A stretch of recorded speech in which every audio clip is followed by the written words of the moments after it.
Well, hello again. This is video 2. We're going to get into a few more of the details, and there might be some moving around, so bear with me. So back to you as volunteers. We do run background checks on our volunteers. So in the next week, you should be receiving an email to fill out a background check. And if you can just do that, as timely as you can, it's not a long process. We started doing this a few years ago, and we're still kind of working out how often we need to do these and et cetera. And it's not that I'm concerned about any of our volunteers.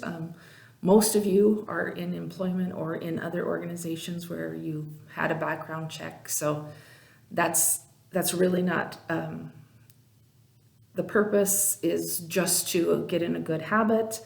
It's recommended by our insurance company, and we are here to be safe. So it's just one of those things that the church has decided is an important thing to do. So I appreciate your willingness to do that. If you do not want to do the online version, we can give you a form to fill out, and then we enter that here. So just let me know. Okay, as far as students are concerned, I want to talk a little bit about attendance sheets. So if you can see behind me, that is an attendance sheet. And each week, those attendance sheets will be posted in your room. And so if you can take attendance, you can mark it however makes sense to you. Those are then picked up on Thursday. We enter them into our system. And attendance is actually very important. Churches are told now to not delete any attendance records concerning children, because unfortunately some of the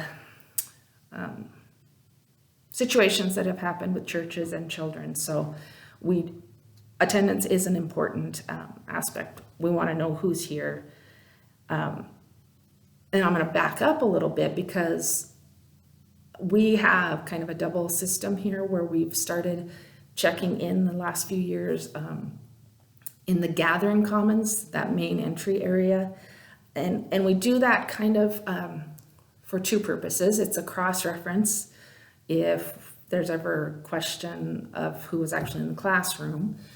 And then it also was partly initiated because we were having a lot of drop-offs outside and kids coming in, and then we didn't know where kids were going, and so we were trying to alleviate some of that drop-off. Ideally, the parents will enter with their kids and then check in at the check-in station.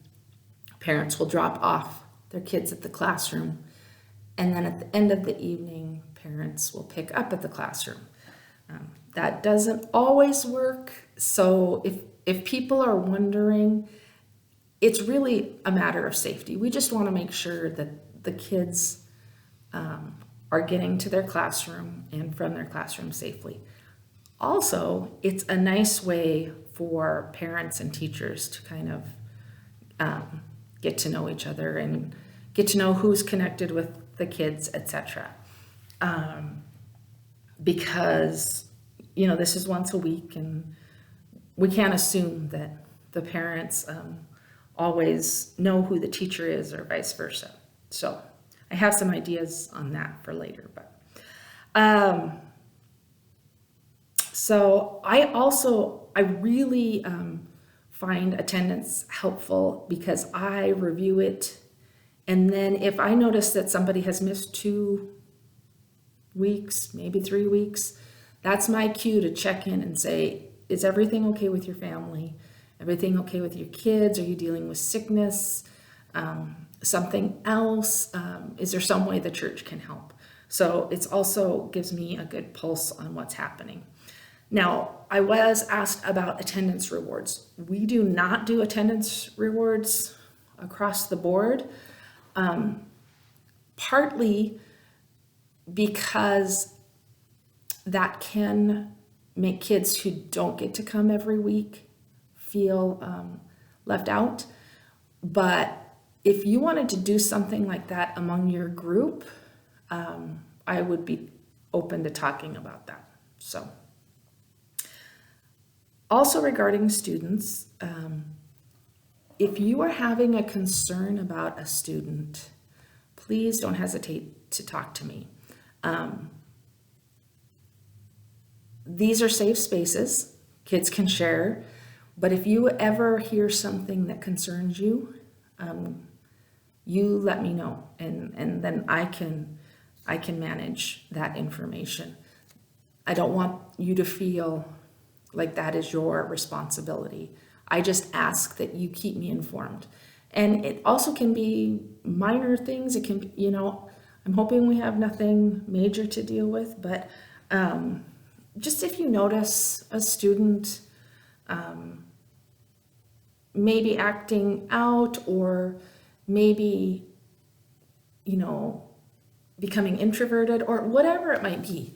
And then I also will let you know, because sometimes parents will let me know, okay, we're dealing with this or we're dealing with that. And all of that, of course, is private, but I do generally ask, can I share that with their teachers? So you're aware of what's going on with the students, because, generally as humans, the way we act is connected to our story and what's happening in our life. And so that's part of that relationship building, is learning about each other and learning how to manage those things. So I think that's about that there. This video is going to be a little bit longer, so if you need to pause and come back, I understand. The Wednesday schedule.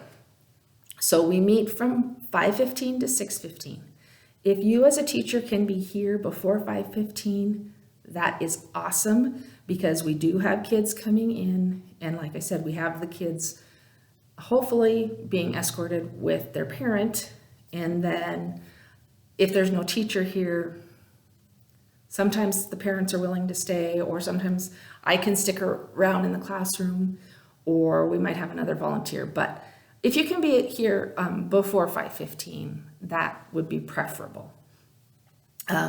So if students can go to their classroom, and then at 5:15, you can gather your students and come to the classroom commons, which is that big area surrounded by the classrooms. We will have an opening.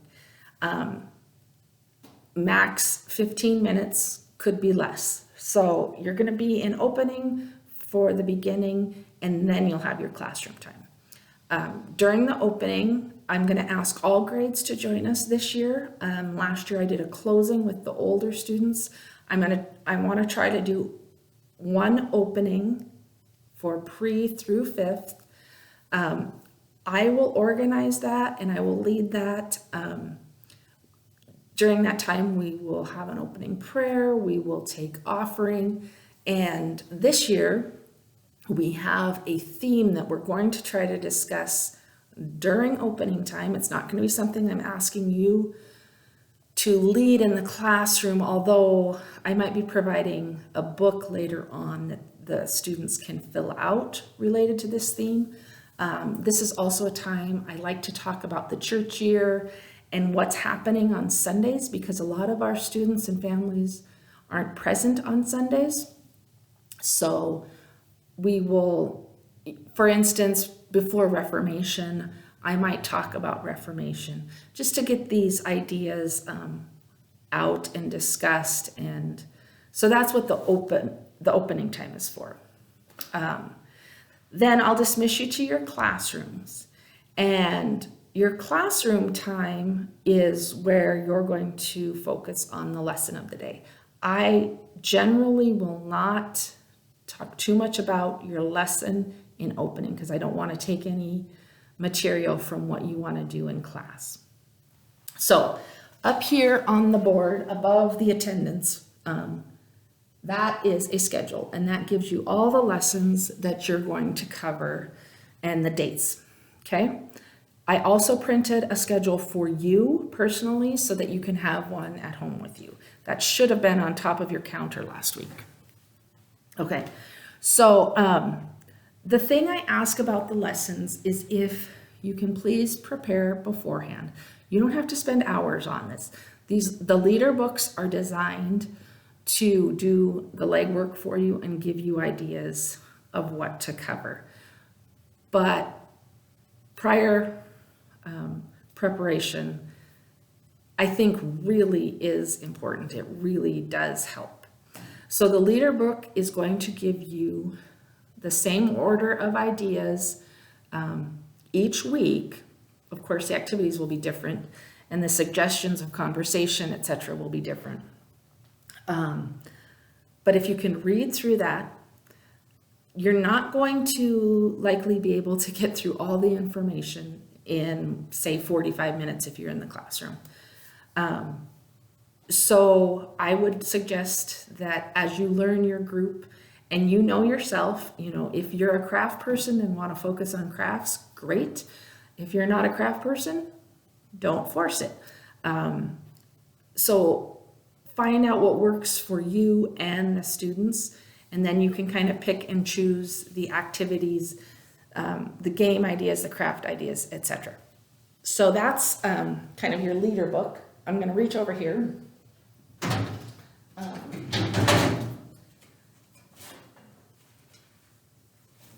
Each lesson that you'll cover has a file in the filing cabinet that's labeled with the name. And in here, this is where you will find what we call the leaflets. So I'm in the first grade classroom, so they get leaflets that look like this. So I'm hoping you have enough leaflets, and the younger kids get some stickers. If we're having a problem with you not having the right supplies, let me know. Sholly in the office does a great job preparing these, but sometimes, we count wrong or we miss something. There's also a couple other things in here. You should have an activity page, and we only put one in here because maybe you don't want to do this. If you do want to do it, you can use the photocopier in the office. And then there's usually a craft idea, an extra craft idea, and another activity idea. And we put a copy of those in there if you're interested in doing those. Okay. So what I kind of suggest is the week before a lesson, you grab your leader book. Maybe you want to grab these extra ideas and grab a leaflet and take it home with you. That way you can look through it when it works best for you. Okay. Each classroom also is equipped with Bibles, and hopefully we have enough in each classroom. If not, we can you can always share. But if it is a problem, let me know. In the younger classrooms, we have the Story Bible, and then we have the full reader version in the older classrooms. Also, in the cabinets are your basic supplies, hopefully. Scissors, glue sticks, crayons, colored pencils, rulers, things like that. We ask that you keep those supplies in your cabinet. If you find that you are in need of something for your cabinet or you're running out of something, let me know and we'll restock it. If you need supplies beyond what's in this cabinet, there's a whole bank of supply cabinets in the classroom commons, those big brown cabinets. That's going to have additional craft supplies, additional games, things like that. We keep those in there and we ask that if you need them, by all means use them, but then when you're done, return them because other classes will be using them. I will probably make another video to show you those exactly. Bibles. From 3rd grade on, they should have received a Bible. If you want to do something rewarding them for bringing their Bible, completely up to you. I don't do anything broad spectrum on that either, but maybe that's something you want to do to encourage them. Okay. Also regarding the schedule, it's for the whole year. So you can see we do have only a few nights off this year. We have Wednesday of Thanksgiving break, and then Christmas break, we're taking 2 weeks off. But we basically try to follow the school calendar. And if there's no school, we're generally not going to meet. But that should be all listed there. And I guess one important date I would point out is December 13th. That is our Christmas program. It'll be the same time as Bible school. So we'll get into more details about that later. Okay. Whew. Are you tired of listening to me talk? I hope y'all know how to fast forward a YouTube video. Anyway, just a couple more things. The classrooms. Okay. For the most part, classrooms are double use, meaning you meet here as Bible school, and then later confirmation or other groups meet. So this is walking a line of, I want you to feel like this is your space, but we also share it with other people. So if you can, please keep it better than you found it, so that the next group, it's ready for the next group. I do not care if you move the tables and chairs to set it up for what works for you. If you do want it set up in a certain way each week, the best thing to do is take a picture for me and send me a picture, or you can let me know and I can come take a picture, because that way the janitor, each week she comes in on Thursday and can set things up. That being said, though, the confirmation group after you might switch it. So anyway, if we can be, I guess, flexible with other people using our space. Feel free to decorate if you would like. I would ask that on the surfaces, let me know. We don't want push pins in the walls, only on the bulletin board. We don't want any tape other than like painter's tape being used on the surfaces, because we don't want to have to repaint sooner than expected. And then, of course, if you can keep half your bulletin board for confirmation, that would be greatly appreciated, because they might want to decorate too. I think that, bathrooms. Okay, hopefully we've gotten in a routine. We have our sign after check-in that says bathrooms before classrooms, and hopefully kids are stopping there per their parents' request. Bathroom use, I'll let you decide. It's your classroom. I would just say that if you think it's kind of becoming we just kind of want to get out of the class for a few minutes, maybe you can do a thing where you all go at once at the beginning or whatever. But we do need to, I guess, be aware of that. We want to avoid kids hanging out in the bathroom, and class is only an hour long, so generally, especially the older kids, should be able to make it. If you want to do snacks in your classroom, that's fine. As of right now, no concerns there, but if there's a concern with an allergy, I will have that noted on your attendance sheet. Okay, so I guess that's a lot of details. I'm going to do one more short video showing you the cabinets, and I will look and see if I missed anything else I wanted to mention. So thank you for attention, and I will see you in the last video.